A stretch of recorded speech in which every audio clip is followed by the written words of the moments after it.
I recently received a call from a friend who said he had never trained calisthenics before. He had done a lot of weight training in the gym, but he really can't get himself past 8 pull-ups and he really wants to do a muscle up. So I figured I'd record the whole session and take you through exactly how we trained and what we did for his very first calisthenics coaching session. So the first thing we did was we trained band pass-throughs to really warm up the shoulders, scapula push-ups and scapula pull-ups to start training the scapula movements.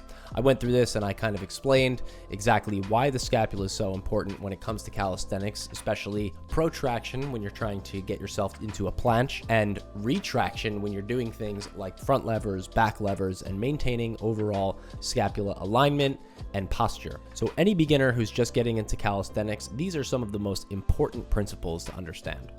The next thing we went into was the false grip. This is going to be the type of grip you want to use to get yourself over the bar, to get yourself more leverage on the bar, and overall just building wrist and forearm strength. So like I said, he really wants to learn how to do a muscle up. And one of the most important things I think for learning the muscle up is to do it with momentum at first.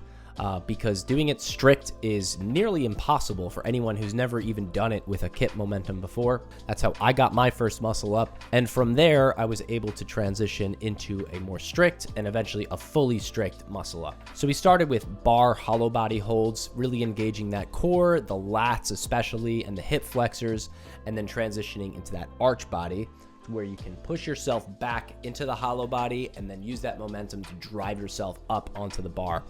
We did some kip swings, and then we introduced the magic button technique, which is a single rep pretty much, where you jump up into the hollow body, swing forward into the arch body, back, and drop on the floor. So we were doing single reps there. His form greatly improved by the end of this. That was something that I definitely recommended he add to his training. I did notice that he wasn't really engaging his lats for the hollow body hold, so I grabbed a band, attached it to the bar, and had him just do straight arm lat pull downs. As you can see in the beginning, he wasn't really going the full range of motion. Here is where I adjusted it so that he went for the full range of motion while keeping that lockout position in the elbows. And this is going to develop scapular stability, and it's also a great way to learn how to push down on the bar dynamically.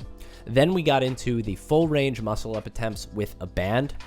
We started with a lighter band, but then I got a heavier band for a little bit more support. This is where I noticed that he was losing his false grip. He was kind of grabbing it again with a regular pull-up grip. I told him to really try to point his knuckles up towards the sky, and that definitely helped him get a little bit more height on the bar.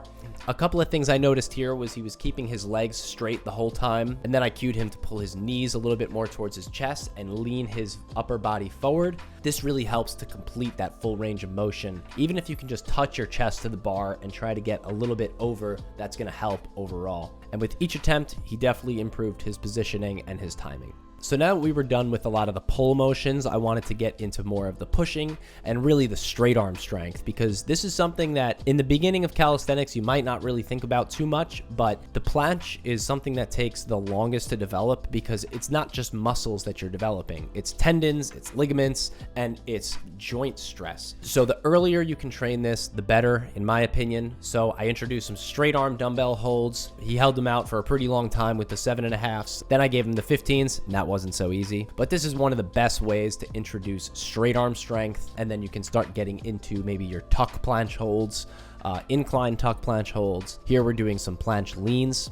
And during the first round, I didn't cue him to lean forward as much as possible. I really wanted him to really feel the protraction and the straight arm hold. But during the second round, I told him he should lean as far forward as possible, and he held it for about a quarter of the time. So definitely the more you lean forward, the harder this becomes. And lastly, just to finish off the scapular positioning training, we went and we did some straight bar supported holds to train static shoulder stability. Here, I was introducing the reverse scapular shrug to expose him to scapular elevation versus scapular depression.